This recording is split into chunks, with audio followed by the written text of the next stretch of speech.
या beauty contest में इनाम जीते हैं, सवेरे उसी के शरीर के ऊपर सफ़ेद दाग नजर आने लग जाता है और महीनों तक दवाई करने पर भी वो दाग मिटता नहीं, बढ़ता चला जाता है। कहाँ चली गई सुंदरता?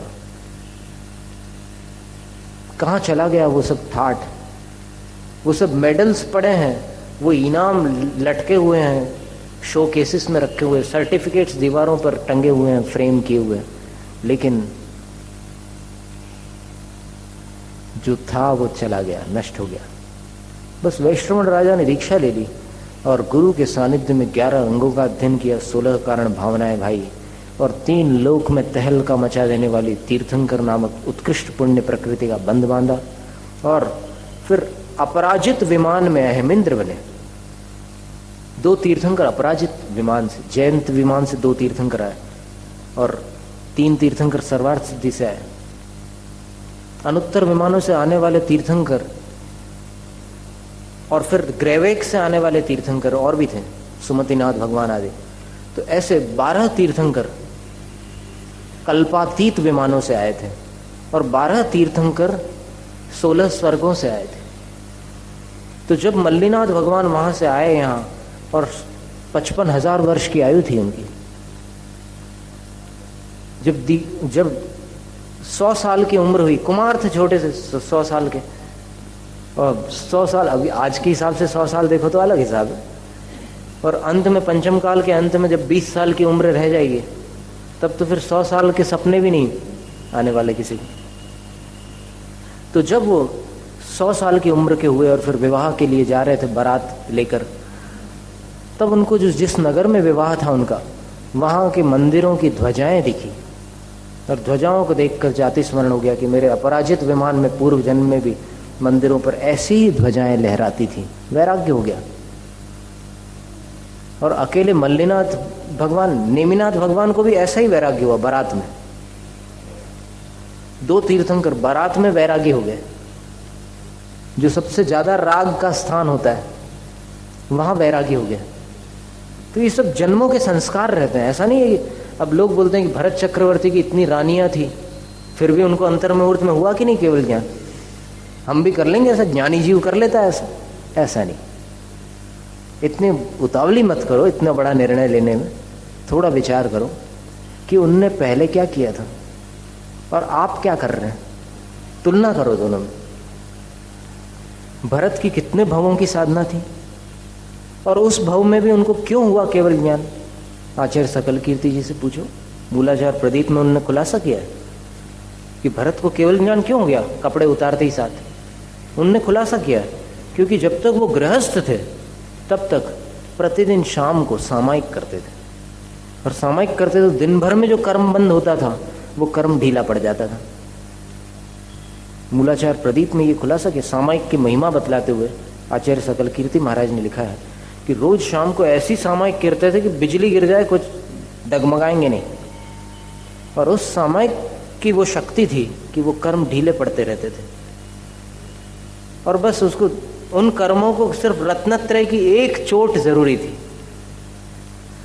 दीक्षा लेते ही वो चोट लगी कर्मों को, नष्ट हो गया। घातिया कर्मों का क्षय होने पर केवल ज्ञान हो गया। ऐसी कोई तैयारी है क्या बाकी लोगों के पास जो सोच रहे हैं कि भरत जैसा काम मैं भी कर लूं? इतनी जोरदार तैयारी चाहिए भरत जैसी उपलब्धि के लिए। और पूर्व जन्म में क्या किया था भरत ने? तो ये सब जन्म जन्मांतरों का वर्णन आप पढ़ो तो पता चलेगा कि ये मामूली खेल नहीं है, हंसी खेल नहीं मोक्ष प्राप्त करना। कई बार तो हमें मतलब आंसू आ जाते हैं। नमो सिद्धाणम बोलते समय मोक्षगामी उन जीवों को नमस्कार करते हुए लगता है कि उन्होंने वो काम कर लिया जो अनादिकाल से आज तक अपन संसार में घिसटते घिसटते रगड़ते रगड़ते कर नहीं पा रहे। कितना बड़ा काम किया उन्होंने। कोई भी मोक्षगामी हो, कोई भी, मतलब A to Z हम बता रहे हैं पूरे, जितने भी जीव सिद्ध पद को प्राप्त हुए हैं कोई किसी से कम नहीं है। इतना बड़ा काम किया, उससे बड़ा कुछ नहीं है संसार में। सिद्ध पद की प्राप्ति से बड़ा कोई दूसरा काम हो नहीं सकता। कितना बड़ा काम किया उन्होंने। उन्होंने अपनी कषायों को जीता, आप कल्पना करो कषायों को जीतना, क्रोध को जीतना कितनी बड़ी बात है, सोच लो आप, अनुभव करके देखो। उन्होंने सब कर्मों को जीत लिया, वो धन्य है वास्तव में। ते धन्ना सुखयत्था, आचार्य कुंदकुंद स्वामी भी जब लिखते हैं ते धन्ना तो एकदम रोंगटे खड़े हो जाते हैं कि क्या कह रहे हैं हमारे। जब तक ये बहुमान अंदर नहीं आता तब तक फिर आगे गति कैसे हो सकती है, वो विशुद्धि कैसे प्राप्त हो सकती है। शब्दों को पढ़ लेना रट लेना अलग बात है, लेकिन अंदर से वो बहुमान, वो अंदर से एकदम फरूरी आनी चाहिए, मतलब आत्मा के प्रदेश आंदोलित हो जाने चाहिए, तब जाकर के वो भावों की दशा प्रकट होती है। नहीं तो वैचारिक रूप से इंटेलेक्चुअली आप बहुत कुछ जान सकते हैं, सोच सकते हैं, तर्क लगा सकते हैं, लेकिन भावनात्मक स्थिति तब आती है जब ये चीज़ आती है अंदर। भावों की कोई भाषा नहीं है, या तो आंखों में कुछ आंसू छलक जाएंगे, या रोंगटे खड़े हो जाएंगे, या फिर आवाज़ भर्रा जाएगी, गदगद हो जाएगी कंठ, या फिर शरीर में कंपकपी आ जाएगी, या फिर बस वो स्वसंवेदन गम में कोई ऐसी स्थिति बनेगी, अंदर खुद एहसास कर सकता है कि क्या हो रहा है मुझे। भक्ति का अनुभव कैसा होता है सिर्फ वो अनुभव करने वाला जानता है। तो ये भक्ति और फिर ये बहुमान आना चाहिए उन महापुरुषों के प्रति जिन्होंने वो काम किया। दौलत राम जी ने कहा ना, धनी धन्य है जे नर जीव नरभव पाए ये कारज किया। वो कारज कोई मामूली कारज नहीं है, बहुत बड़ा काम। वो तो हमें ऐसा लग रहा था कि उस समय जब हम रोड पर चल रहे थे, या जितने ऐसे परिसर और उपसर्ग की स्थितियां बनती है, तब ऐसा लगता है कि देखो जो लोग चर्चा करते हैं, काश वो आज हमारे साथ होते तो उनको पता चलता। हमारे साथ तो क्या, मतलब हमसे बड़े बड़े बहुत सारे इतने अगणित साधक हो गए और अभी भी हैं। तो कभी भी किसी भी साधु के सानिध्य में रह करके देखो तो पता चलता है कि कितना बड़ा काम है।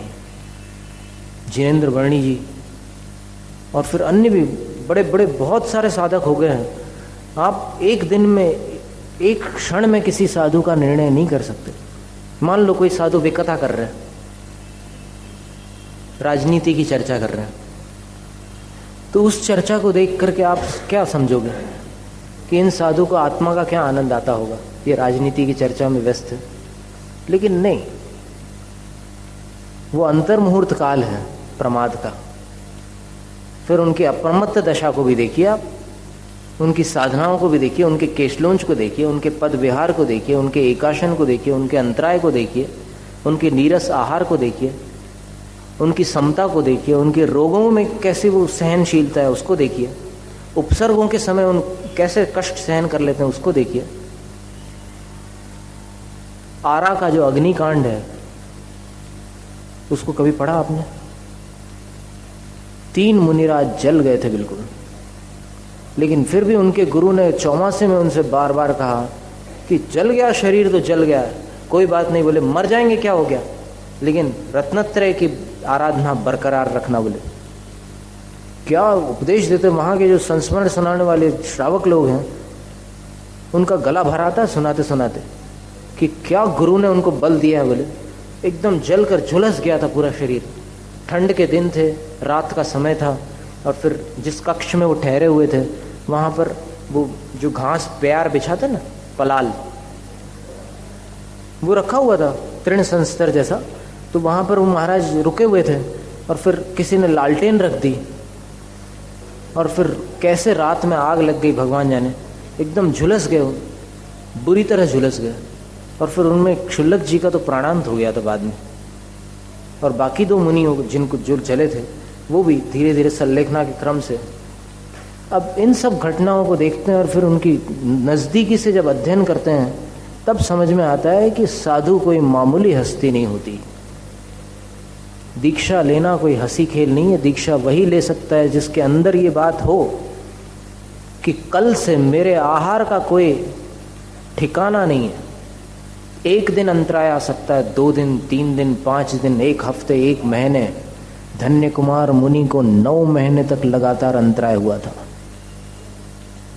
और आजीवन भी अंतराय आ सकता है। सकल भूषण मुनि,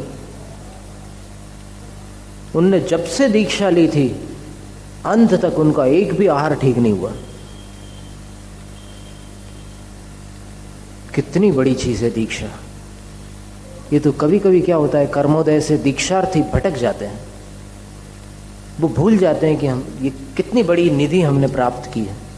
और कभी श्रावक भूल जाते हैं, दीक्षार्थी को देख करके वो विनय और वो बहुमान नहीं आ पाता। अरे है बहुत सारे दीक्षार्थी, कितने पिच्छीधारी, किस किस के क्या क्या करते रहे अपन, कितनी सेवा करें।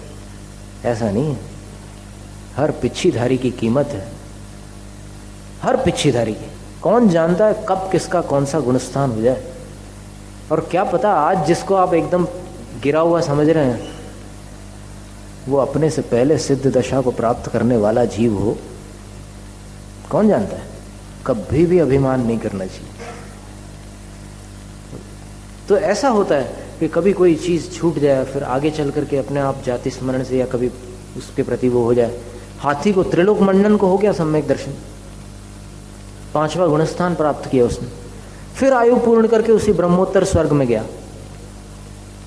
पहले मुनिपद धारण करके ब्रह्मोत्तर स्वर्ग गया था, अब हाथी के पर्याय में सल्लेखना पूर्वक मरण करके पंचम स्वर्ग में उत्पन्न हुआ, 6ठे स्वर्ग में। लेकिन अब की बार सही तरीके से गया। मुनिपद धारण करके थोड़ी सी भूल हो गई थी, इसलिए त्रियंश योनि मिली थी। लेकिन अब त्रियंश गति में जो सुधार हुआ है, अब दोबारा नरक और पशु गति को वो जीव प्राप्त नहीं होने वाला।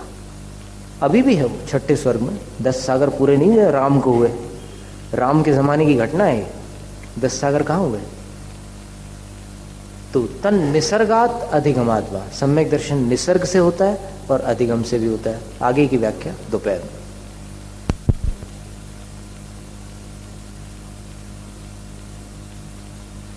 निसर्ग स्वभाव इत्यर्थ, तीसरा सूत्र चल रहा था।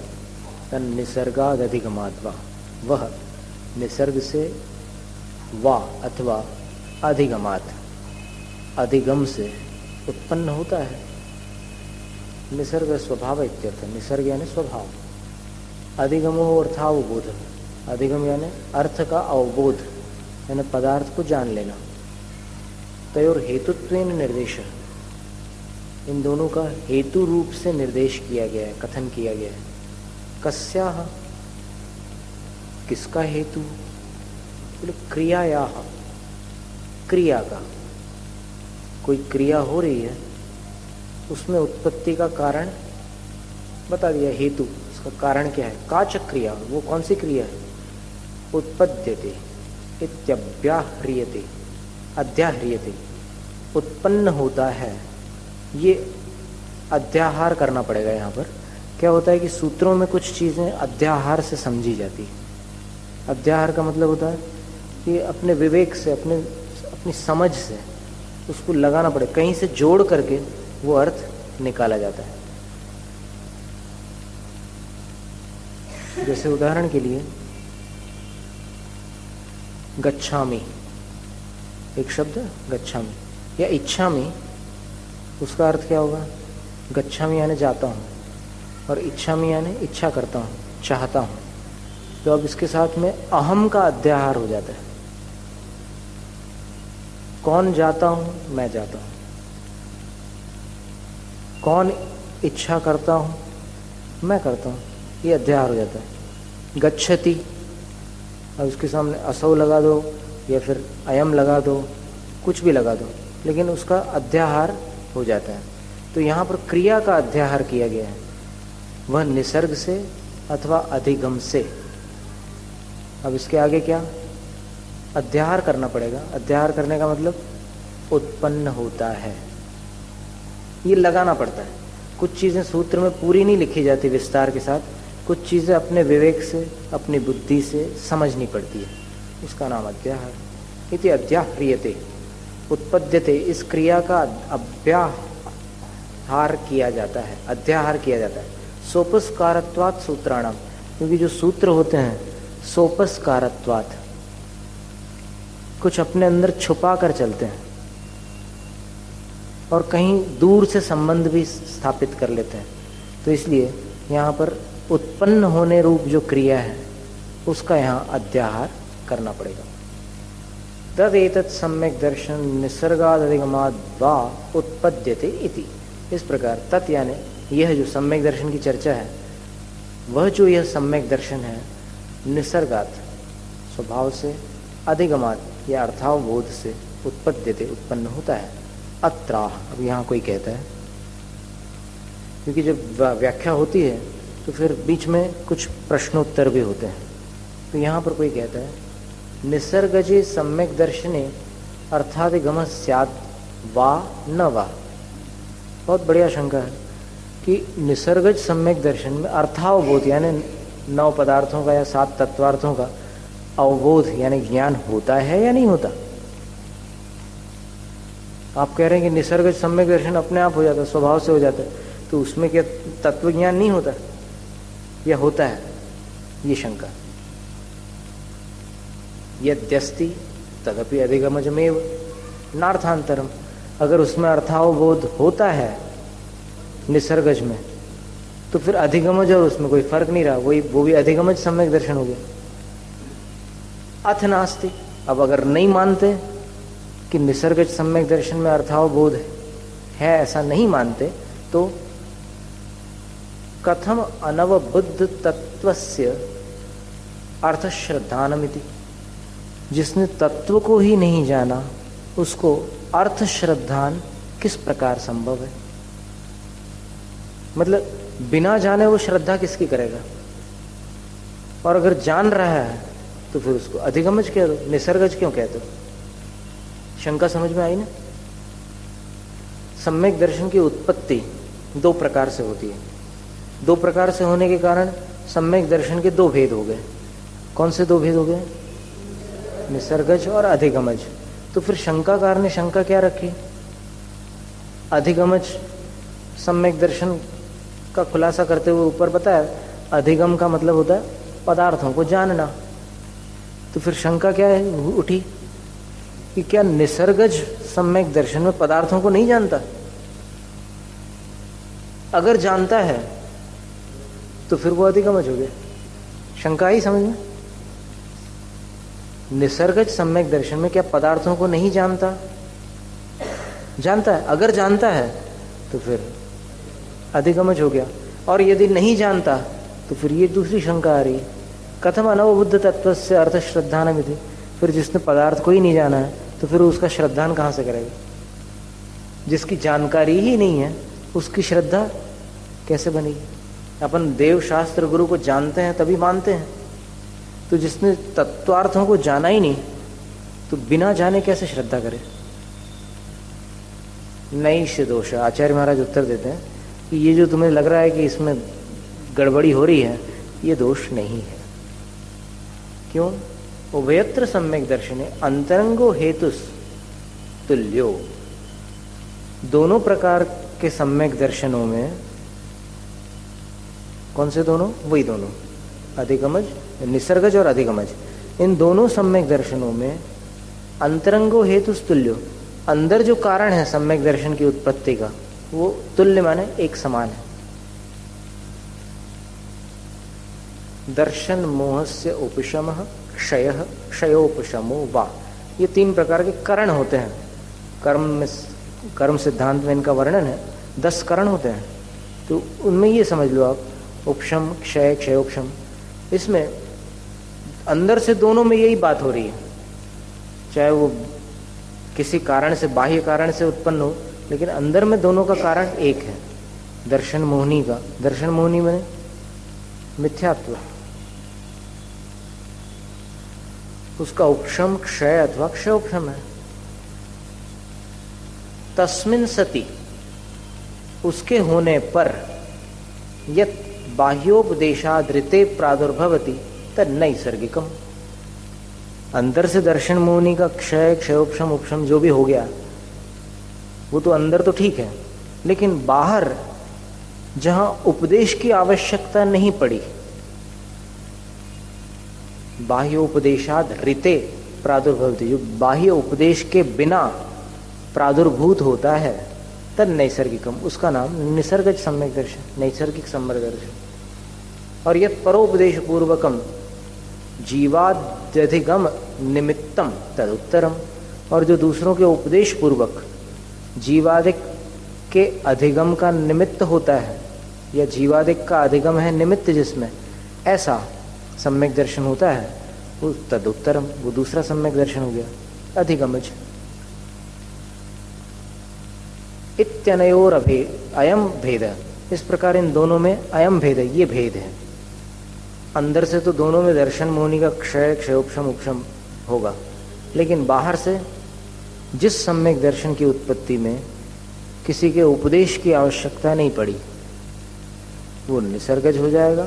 और जहाँ पर दूसरों के उपदेश पूर्वक जीवादिक पदार्थों का ज्ञान हुआ और सम्यक दर्शन हुआ, उसका नाम अधिगमज हो जाएगा।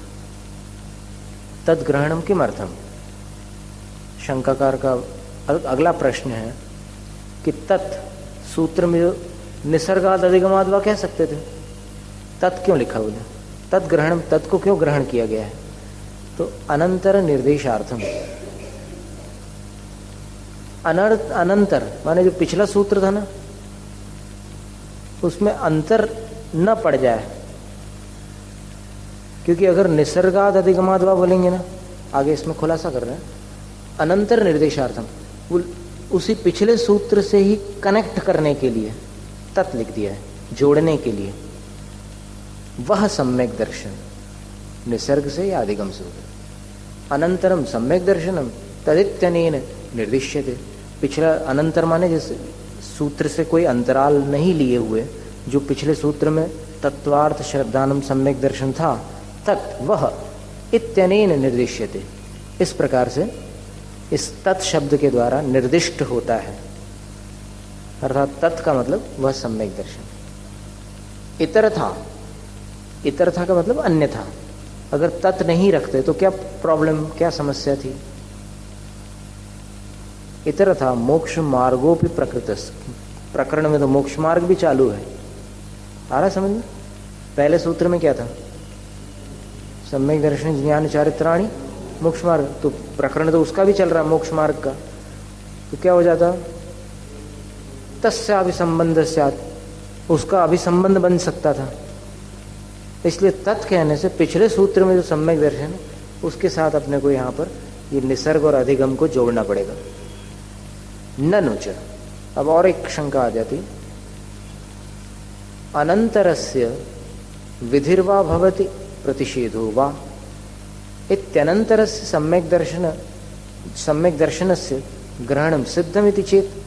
वो शंकाकार भी बहुत होशियार है, पढ़ा लिखा है।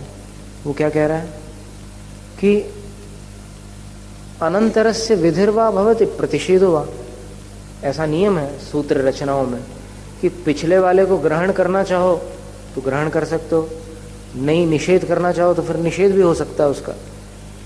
तो इस हिसाब से देखा जाए तो फिर अनंतर सम्यक दर्शनम ग्रहणम सिद्धम, तो पिछले सम्यक दर्शन का ग्रहण यहां सिद्ध कर लो। इति चेत, अगर ऐसी शंका करता है कोई तो न, आचार्य कहते हैं कि नहीं, ऐसा नहीं होगा। क्यों? प्रत्यासत्ते प्रधानम बलीय इति मोक्ष मार्ग एव संबध्येत। बहुत सुंदर समाधान दिया। बोले कि जो निकट है, माने इससे पिछला सूत्र है, उसका अर्थ यहाँ पर अपने आप निकल आएगा कि भाई सम्यक दर्शन ही निसर्ग या अधिगम से होता है। पर आचार्य कहते हैं कि ऐसा जरूरी नहीं है, क्योंकि निकटता तो एक के बाद दूसरे सूत्र में रहती है, पर मुख्यता ज्यादा बलवान होती है। मतलब निकट तो सम्यक दर्शन है इस सूत्र के, लेकिन मुख्यता किसकी है? मोक्ष मार्ग की। तो इसलिए निकट गौण हो जाएगा, और जो प्रमुख है जिसका प्रकरण बनाया है इसमें तत्वार्थ ग्रंथ में सब मोक्ष मार्ग का ही वर्णन है, तो मोक्ष शास्त्र इसका दूसरा नाम है, तो फिर उसकी मुख्यता हो जाने के कारण फिर संबंध गलत हो जाएगा। तो मोक्ष मार्ग एव संबद्धेत, मोक्ष मार्ग का ही संबंध हो सकता है, क्योंकि प्रत्यासत्ते निकटता की अपेक्षा से प्रधानम बलीय, जो प्रधान होता है, प्रमुख होता है, वो बलवान होता है। अब जैसे उदाहरण के लिए अपन ऐसा समझ लो कि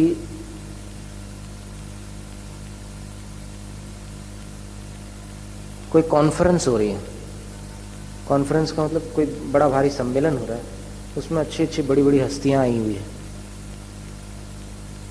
तो फिर प्रधानमंत्री के साथ उनका पीए भी होता है, वो भी आया हुआ है, लेकिन फोटोग्राफर कहाँ फोकस करता है?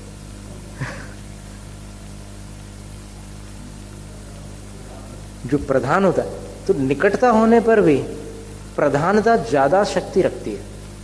इसलिए यहां पर पिछला सूत्र दूसरे नंबर का सूत्र तीसरे सूत्र के निकट है, लेकिन तो भी पहला सूत्र प्रधान सूत्र है, इसलिए उसका संबंध ही जोड़ना पड़ेगा।